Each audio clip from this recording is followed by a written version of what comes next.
Guess what?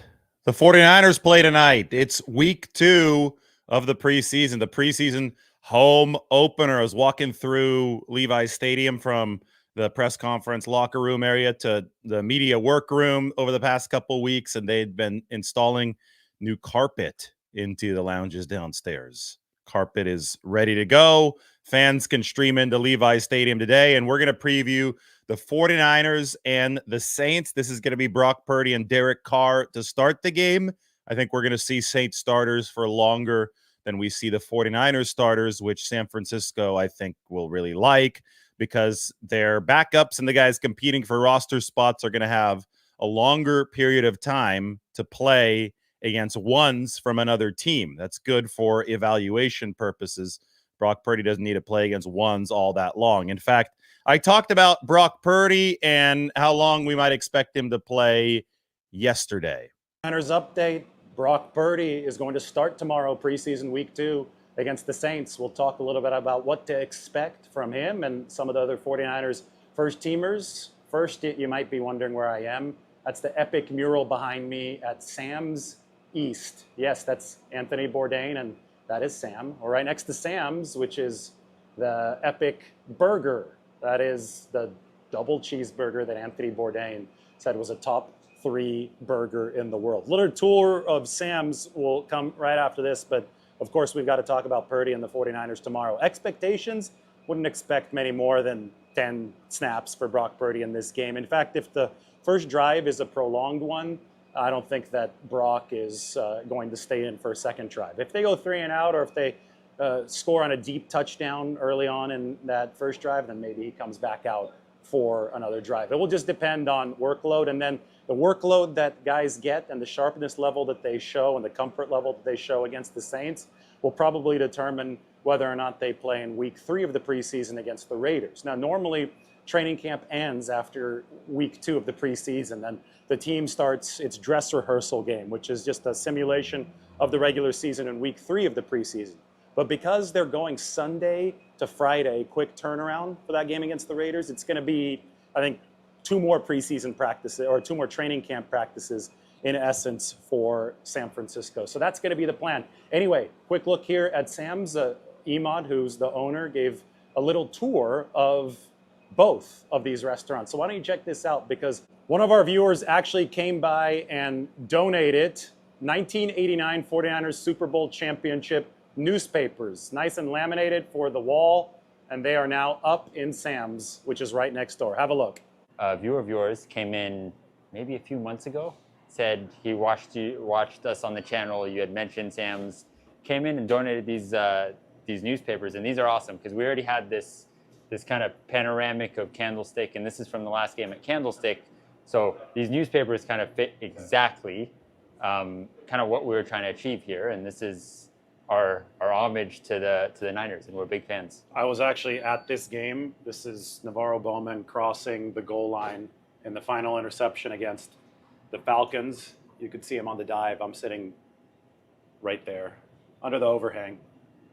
Where were you watching this? Was this on here? Do you remember that? I think, I don't remember exactly, but I think we had this on in the store. Yeah, and this kind of fits with a lot of things we like to put up on the wall here. So up here we have a few of the athletes that have been in here. Among others, we've had Marshawn Lynch, which we've talked about a bunch of times. Joe Montana has been in here. Jameis Winston, Marcus Peters, Steph Curry, all of them have come in here and tried the burgers at one point or another. And we try to have them sign something, throw it up on the wall just to kind of remember it and put that memory in here from Bay Area legends. Now, as we make our way over to the next spot, tell me about the night that Anthony Bourdain came in. Yeah, so that was 2012. So it's been a few years now, but that was his first time in here.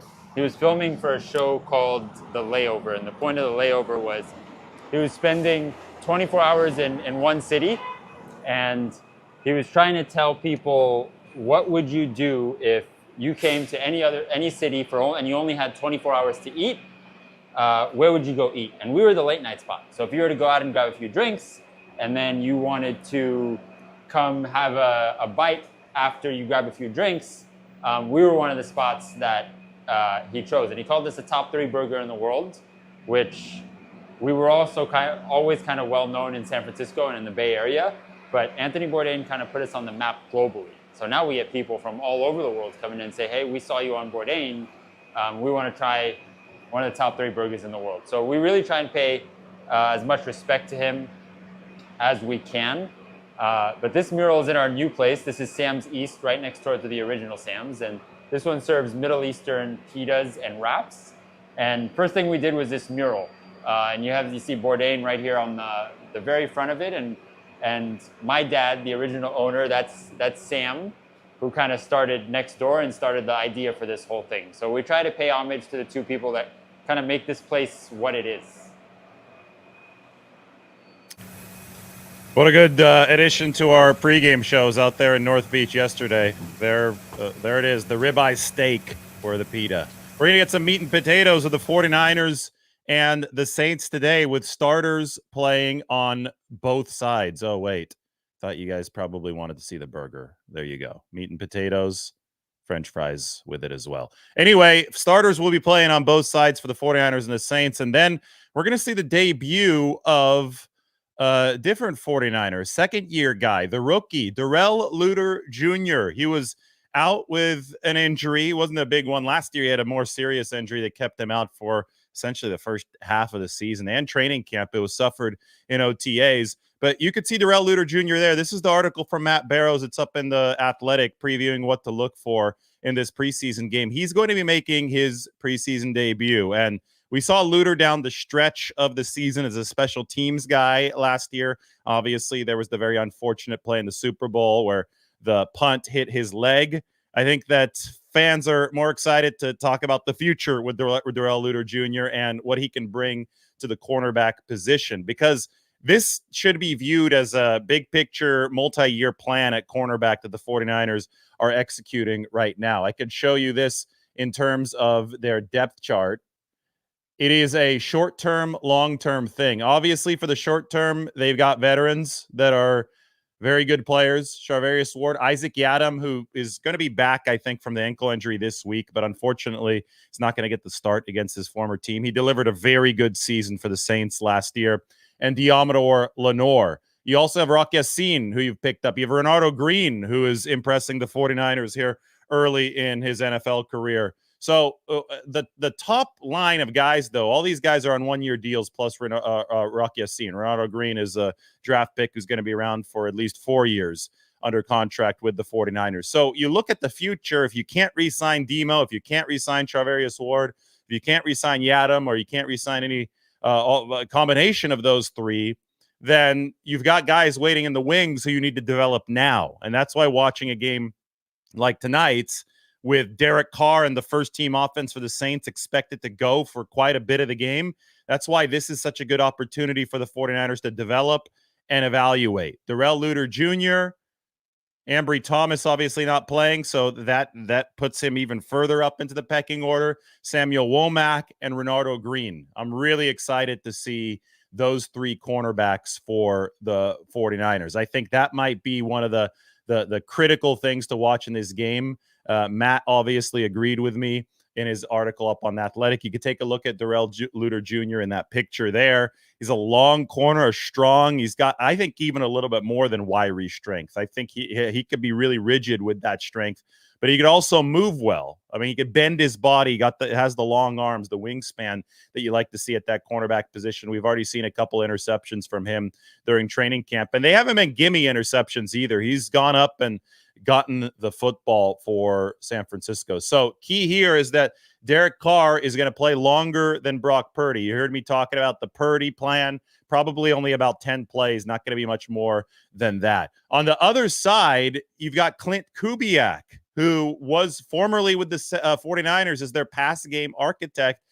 His younger brother, Clay, has taken over that role because Clint left the Saints to be the offensive coordinator.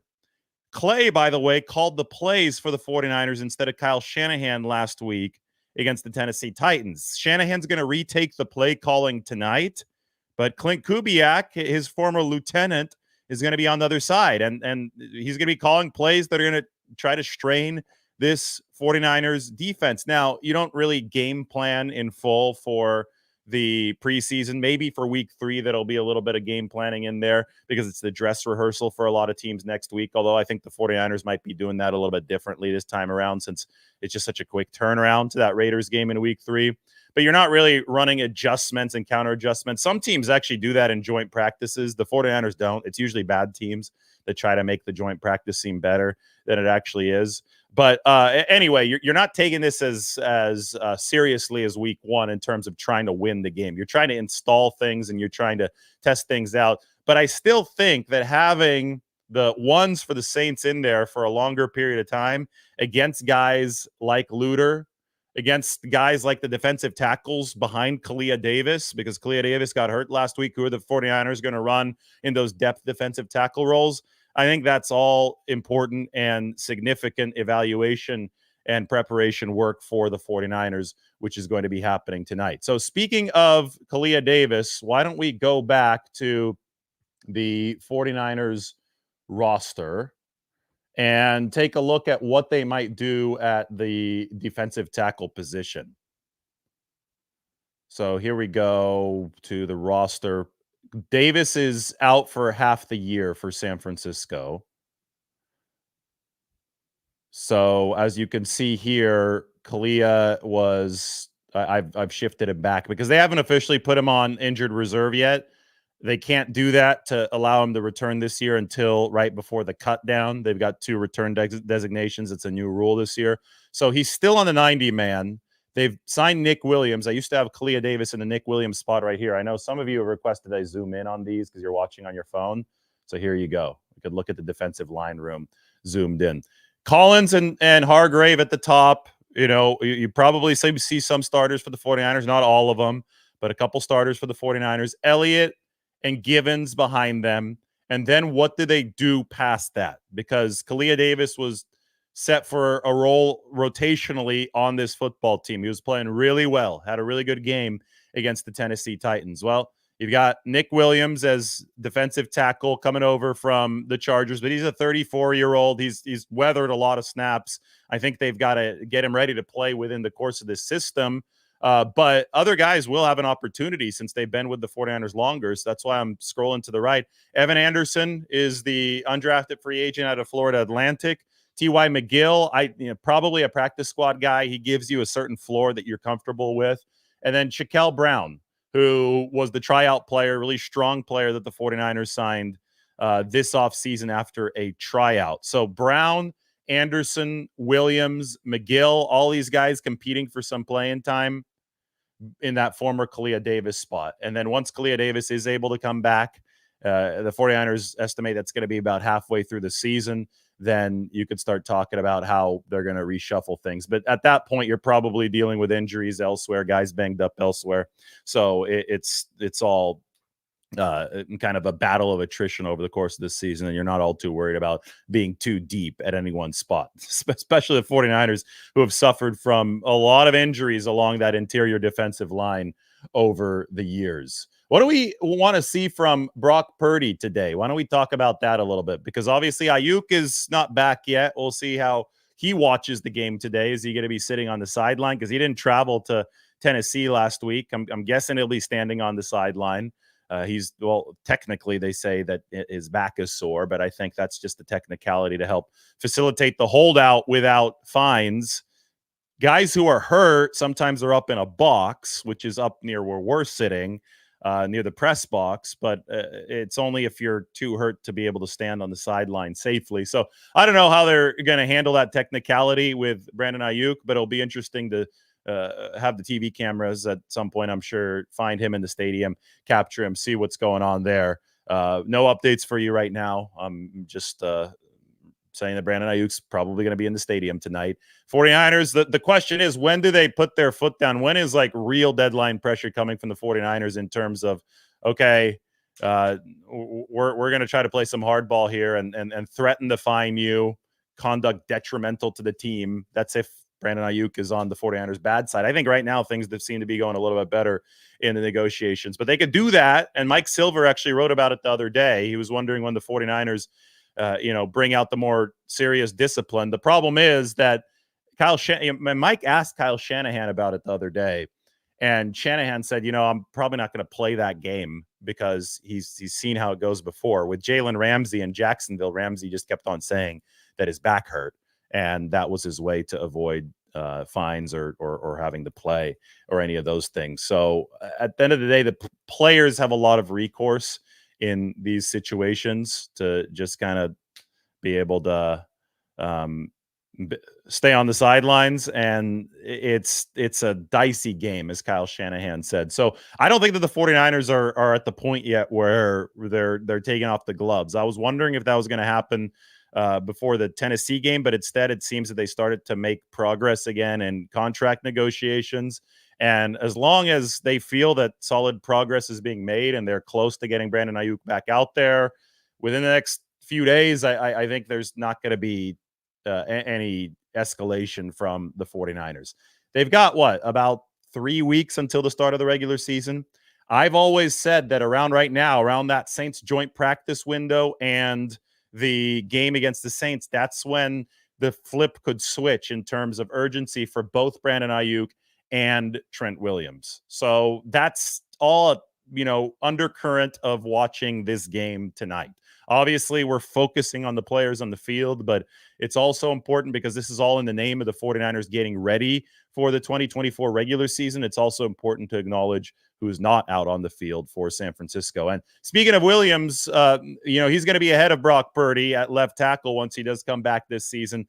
But the 49ers offensive line in front of Brock Purdy tonight is going to be significantly shorthanded. I have it here for you. This is what it looks like. Every color here that is either, this darker blue or the pink, that means that player's not playing. So you've got Trent Williams, obviously the holdout for him continues. You're not going to have your starting left tackle. Jalen Moore has been having a solid camp. He's going to start in Trent Williams' place ahead of Purdy, protecting the blind side. Aaron Banks broke his pinky this week and he had surgery. So Aaron Banks, they're hoping he's going to be back for week 1, but he's not going to be out there. So I think that they're going to be starting because John Feliciano is also out right now. He's week to week with some knee issues. They're probably going to be starting Nick Zakelj at that left guard spot. They didn't start Jake Brendel last week, but that means that Jake Brendel, who's been battling the knee tendonitis, who's been on a bit of a pitch count with the knee tendonitis, is going to actually start at center. Dominic Puni, the rookie, has been impressing all of us, is going to be at the right guard position for the 49ers. And then Colton McKivitz, second-year starter at right tackle, he'll be back in that spot. I didn't think Colton was bad in week 1, playing against a lot of Tennessee starters. So now he's going to try his hand against New Orleans. So that's how the 49ers offensive line shakes out.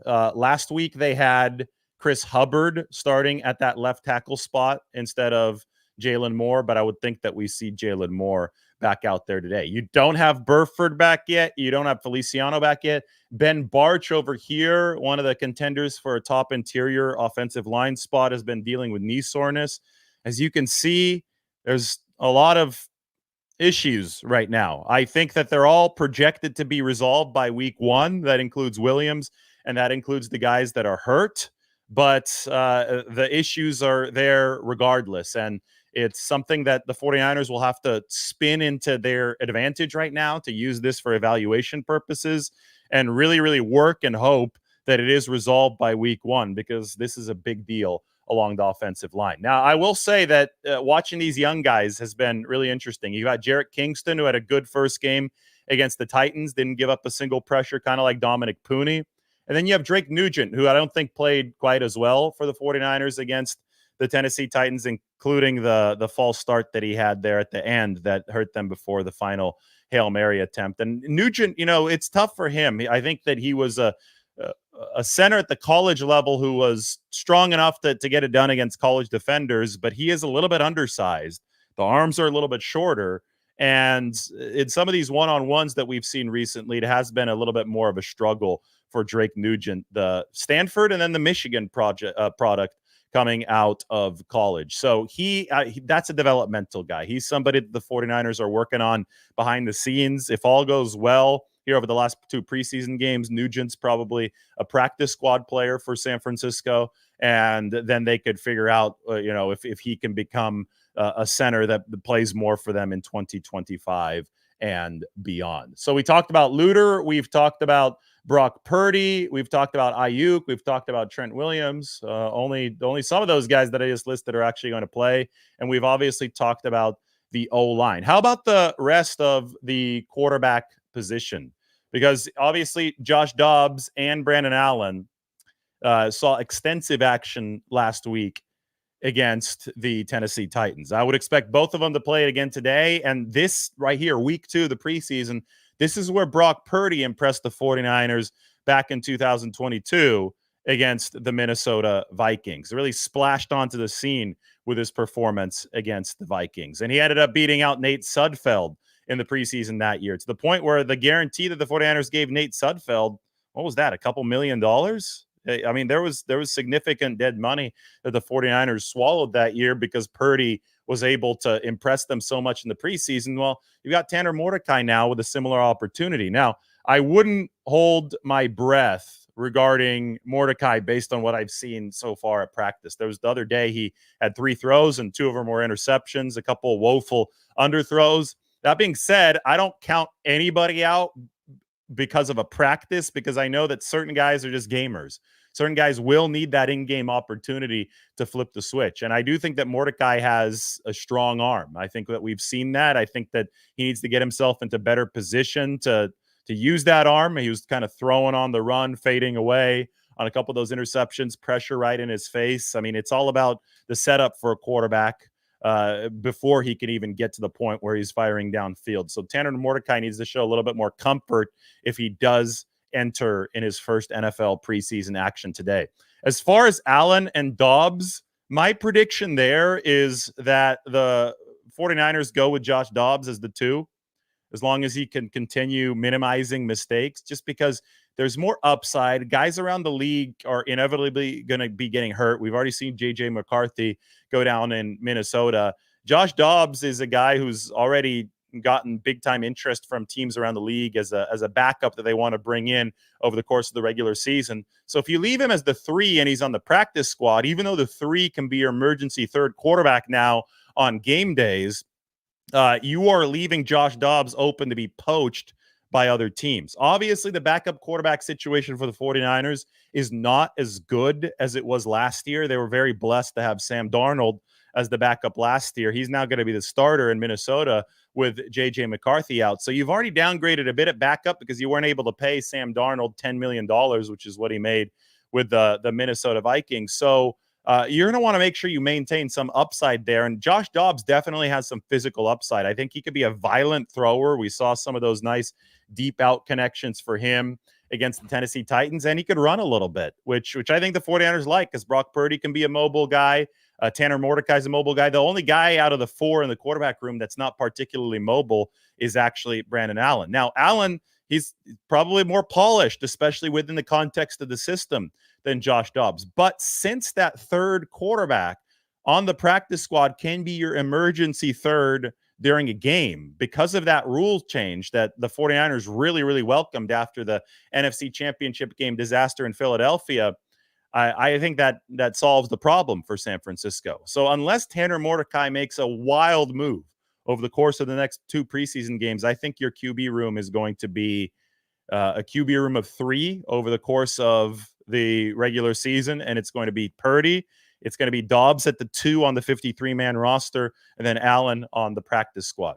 That's the read that I get, because I think Allen is less poachable, right? You're not going to poach Brandon Allen as readily as you're going to poach somebody like Josh Dobbs, and somebody on the practice squad is going to be open to signing to the 53-man roster of a team that has a need at quarterback. So that's what I'm watching today. We're going to go to a 49ers Q&A. Last night I did an NFL Q&A because we were talking about Trey Lance. We were talking about Caleb Williams. We could talk about those guys again right now if you want, but I think 49ers Q&A is more appropriate as we run through the pregame show of 49ers Saints. Tonight, 5 o'clock Pacific. That means 8 o'clock Eastern time. It's going to be at Levi's. Let's see what the weather is going to be before I open up the comments section for some questions. I'm going there right now. Well, San Francisco is going to be cooler, I would think. It's going to be 67 in San Francisco. We're going to Santa Clara, 5 p.m. 75. Starts at 75. It's going to drop to about 66 by 8 p.m., 64 by 9. So you can dress accordingly if you're headed out to 49ers Saints tonight. This is the pregame show. I'm ready to answer some questions here on the channel. Let's go. Mike, what does D Winters need to show tonight? I think D Winters need to show a little bit more stability. We had a lot of up for D Winters, and we had quite a bit of down the last game. I mean, I love the range that we saw from D Winters when he took out Will Levis before Levis could cross the goal line. That was an instinctive play. That was a clean play too, which is important, especially when you're hitting the quarterback, because the refs are going to be more flag happy in those situations. That was, there was potential there shown by D Winters. Then there was the tackle for loss on the pitch right from the Tennessee Titans, where D Winters, he saw two pulling guards and he was supposed to blitz closer to the A gap. And when he saw two pulling guards, he did not want to get in their way because those guards would have steamrolled him. He's much smaller as a linebacker, much lighter than those guards. So he instinctively took evasive action and broke to the right instead, and he was able to torpedo the pitch right. Those are the kind of plays that great linebackers make. And D Winters, I mean, he's a former receiver. He's a former safety, might have even played a little bit of corner at an earlier level. I know he came into TCU in college as a safety before they converted him to the linebacker. He's got real athleticism. And he also has a nose for the football. So he showed, those traits off in those big plays. But then he was a little bit out of position in some of the zone coverage that we saw. He missed the tackle against Tony Pollard early, where he just wasn't closing into the ball with an aggressive enough angle. I asked D after the game in the locker room in Nashville what he would have done differently on the Pollard play, because I suspected this would be his answer, and he absolutely said it. He said he gave Pollard too much room. They didn't attack him on that pass into the flat in the red zone. He gave him a little bit too much cushion, was playing it a little safe. The problem is if you give NFL caliber offensive weapons room to operate and room to pick up a head of steam, even if it's just a step or two, it's going to be a heck of a lot harder to tackle them. And that was basically the gist of the story for D Winters missing the tackle on Tony Pollard. So he's got to clean that up. He's got to clean up, he got turned around on the Calvin Ridley crosser on that 3rd and 10. You want a higher floor to pair with the high ceiling that we've already seen.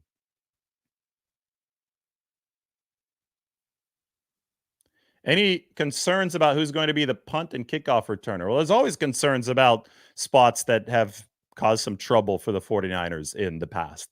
I don't think you're going to get any firm answers tonight. I don't think you're going to get any firm answers on Friday against the Raiders. Teams are playing, especially the kick return rule, since that's new. Teams are playing this close to the vest. And I think that's to be expected. They're not going to be showing their cards until the regular season. So really important to just sit back and realize that the 49ers are watching tape. They're implementing strategy behind the scenes. As far as punt returner goes, they've lost Ray McLeod, but they have picked up a couple of rookies who might have that job. That's going to be Ricky Pearsall or Jacob Cowing. Cowing is the guy that I would watch tonight. He's been impressing in practice. He's coming off the hamstring, and he's strung together a few practices. Really explosive player. He probably gets some reps at that punt return position. So look out for Jacob Cowing to potentially make a move at that punt return position. And then they've got Trent Taylor, somebody that could probably be a practice squad stash who gives you a high floor at punt return. And I think that is the biggest thing that you need at punt return is a high floor. You can't have somebody that you don't trust back there.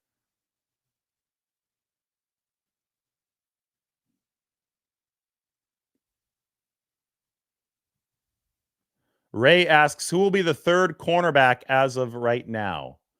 You love these shows. Well, thank you, Ray. Well, why don't we get the roster back up there for you? You want 3rd cornerback, huh? I know the answer. I just want to visualize it for you. I have taken feedback and I now zoom further in.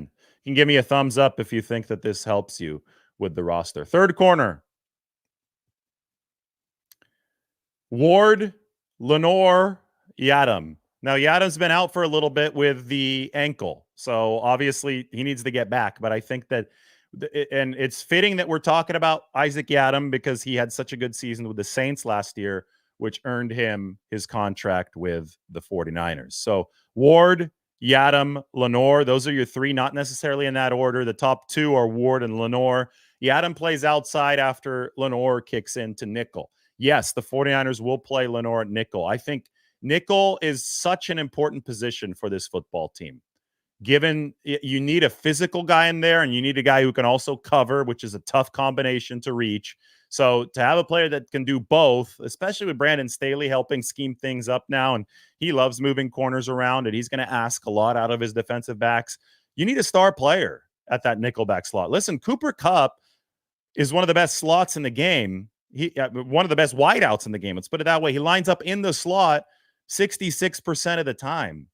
So if you have a bad nickel, things are going to go downhill. Last year, they saw what Kansas City was doing. They didn't want to have Ambry Thomas out on the field during the Super Bowl. So they moved Lenore permanently outside, and they brought in Logan Ryan, who was 32 years old, into the nickelback spot. He gave up 5 catches and a touchdown. It's obviously, the difference in the game last year in the Super Bowl. Any score was the difference in the game.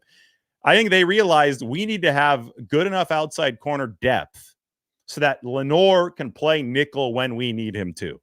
So Yadam is that third corner. They're waiting for him to get healthy. At 11 pass breakups for New Orleans last year. He was filling in for Paulson Adebo. Long, strong, wiry player. I mean, fits really well into what the 49ers want to do. He's going to be opposite of Charvarius Ward, and the Deommodore Lenore plays inside. Then, when you look at depth for future years in the 49ers defensive backfield, and maybe even this year because guys do get hurt, you've got Renardo, you've got Darrell Luter Jr., maybe some Samuel Womack. I know that Ambry Thomas is hurt right now. They'll find a way to keep him around the building, though, because you need cornerback depth. You don't want to see a Brian Allen situation. If you don't know what I'm talking about, you probably haven't been watching the 49ers for long enough. All right, more questions. Let's go.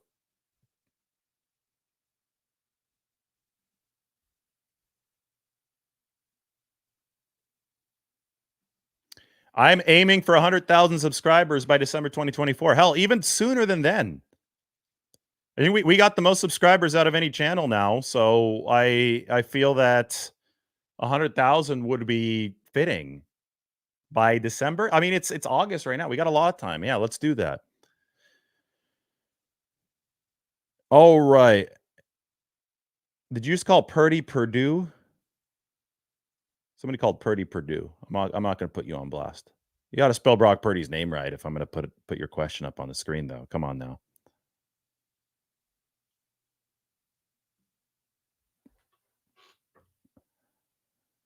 Mike says, post your questions. Yes, sir. Yep, we've got the most subs. It's awesome. Cross that 75,000 plateau, and we'll be first to 100,000 too. But the goal is to get there by, let's do it by October, November.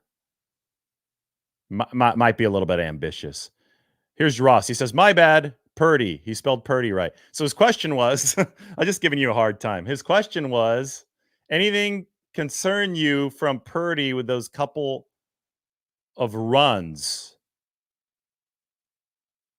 if he's going to play? If you could retype your question, man, I'm just trying to read it. I'm sorry. I don't understand the question. I'm happy to answer it. I just don't get it. So I think you left out a word or something. It's okay. It happens. A little typo. So if you can fix your question, I'll be on the lookout for it. You missed my hoodie reveal? There was no reveal. The reveal's right now.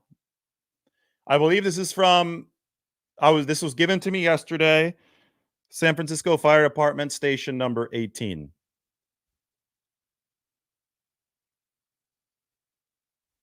Who am I watching tonight? Well, I guess we could go back through the list. Darrell Luter Jr., Evan Anderson, Shaquille Brown, behind the guys behind Kalia Davis. T.Y. McGill, see if Nick Williams suits up for the 49ers in his first game. Probably does. I'm watching Purdy. Why can't I watch Brock Purdy tonight? A few snaps. I want to watch Derek Carr against the 49ers defense on the other side. I want to see if D. Winters makes some adjustments. Will Jalen Graham be a little bit better in coverage? I don't think that he was all too good in coverage against Tennessee last week. That's who I'm watching. And then I'll be looking out for where Brandon Aiyuk is, just because everybody's going to be asking me about that.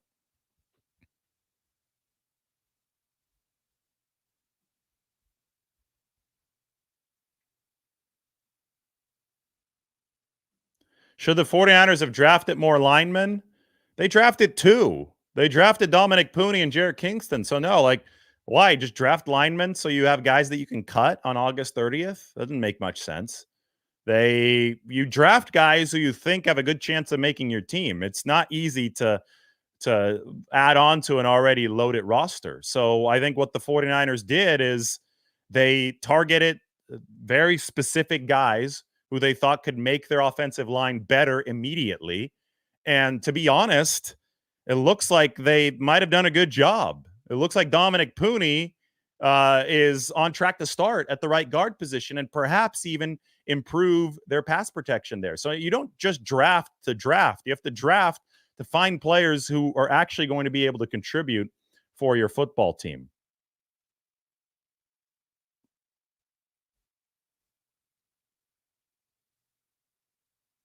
What's up with Mitchell for the game? Mitchell's still out. So we could talk about running back a little bit. That's not a bad one. And we haven't covered running back yet. Scroll in, zoom in, scroll up on the all-new zoomed in depth chart. Here you can see the running back position.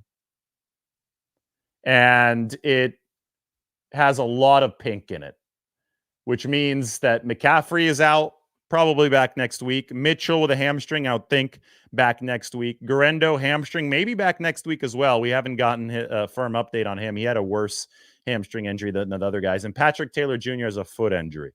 So you're going to be working with Jordan Mason, Matt Breida, and Keyshawn Vaughn to supplement Cody Schrader. Cody Schrader is the guy that people are talking about the most, undrafted free agent. And he led the SEC in rushing by a mile last year. Like, seriously, there was a big gap between him and number 2. The 49ers were not happy with the way that they blocked with their second and third team offensive lines last week ahead of the other running backs like Schrader, like Matt Breida, like Keyshawn Vaughn. So they didn't think that they had a fair evaluation opportunity for those guys because they just didn't have room to run.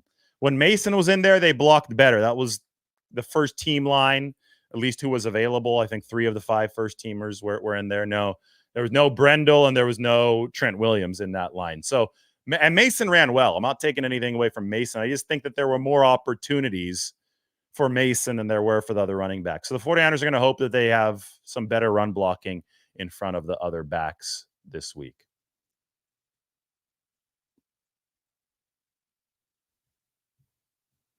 Has Ronnie Bell looked any better on special teams? Hey, he's fielded a few punts, and it hadn't seemed as shaky back there as he did during the regular season last year. That was a problem last year, right? You had Ronnie Bell, and you'd hold your breath whenever he was back for a punt. So you said, okay, this guy's got to get better there. I think he's looked a lot better as a receiver this camp than he did last year, which you'd expect. It's his second year. You want that to be trending upwards. So I think Bell has been better in the receiving categories, several contested catches. He's climbed the ladder for a few balls this season. Is that going to be correlated with an improvement in the punt return game? Well, it's games like this that are so important for the 49ers to evaluate that, because no matter what you do in practice, you can't simulate a real punt return until you're actually in the stadium. So it's now and then next week. And then speaking of next week, that's my big thing right now as far as strategy goes. What will the 49ers short rest balance be? Because they're not playing on Thursday, so it's not the quickest turnaround that it could be, but it's close. They're playing on Friday against the Raiders. So guys who get heavy action today will not be getting heavy action next week unless they are, scrapping and clawing to make the team, and the 49ers really, really need to evaluate them under some duress. But in general, they've got to balance things out to give a certain group of guys the heavier action today, and another group of guys the heavier action next week. So how do they balance it? We'll see. I know that, like, for the quarterback position, for example, Brock Purdy going to be minimal balance today, maybe a little bit heavier next week. How's it going to go beyond that? I don't know. But the offensive line, the defensive line positions that are a little bit more physical, those are the ones that the 49ers are really going to have to temper and figure out how to handle and load manage over the course of the next 6 or 7 days. Do I see Trent Williams signing before the season? Yes, I absolutely do. I think he'll be back with plenty of time before week 1. Mike has a related question, but I accidentally clicked on Anthony's. He said they should play second and third string only on Friday. We'll see what they do. I think it depends on how today goes. I think then they'll make the formal plan on Friday. Mike had the related question. Do you think Trent concern officially starts next week? I think, well, there's been like some Trent concern probably throughout the whole thing. Like, if 71's not in the building, 71's not in the building, and that's a hole on the team. But I think there's been confidence for various reasons that Trent Williams would be in the building before it was too late. Now, if it starts to creep up too close to the regular season and he's still not there, yeah, that's when concern can indeed start.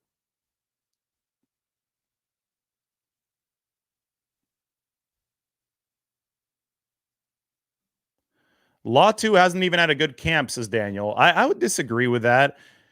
Latu may not be a great player, but I don't think he's had a bad camp. I think that, I mean, he's had a couple days that he had that one catch and the ball got stripped.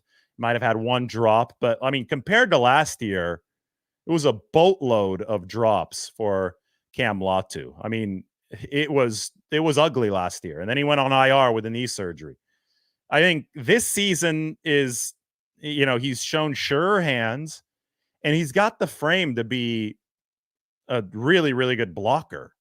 So if he shows enough improvement, I think the 49ers might keep him around. The thing is, they've already cut Logan Thomas out of the tight end position. So here's your tight end position right now. I've got 3 making the team for sure. I've got Kittle, I've got Saubert, and I've got Braden Willis.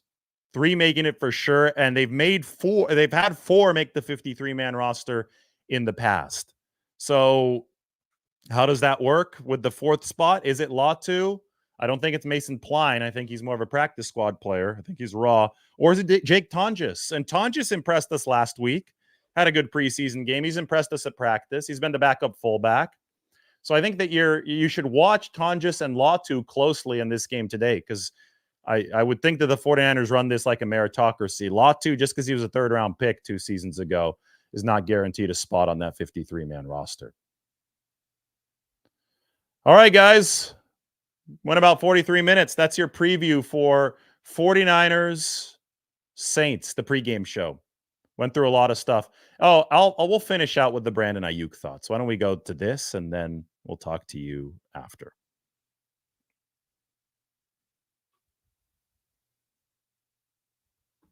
Hour. I think that's fitting for 49ers talk here from Enoch Coolbrith Park at the top of Russian Hill. Just got some Turkish coffee ice cream from Swenson's. But if and when Brandon Aiyuk does resign, do not overreact to the initial numbers. That is the most common mistake that people make when they're trying to evaluate contracts. Most often, we're going to have agents releasing the first information. So they're going to want to make sure that the contract sounds as big as possible. So they'll put out a high average per year, and they'll put out high total guarantees. But it's more about the full guarantees and the cash flow in the first 3 years of this contract. This is really important this time because the 49ers are in a position where they have to get this one right, a win-win that fits within their cap situation and keeps them financially sustainable. They lost the Nick Bosa negotiation last year.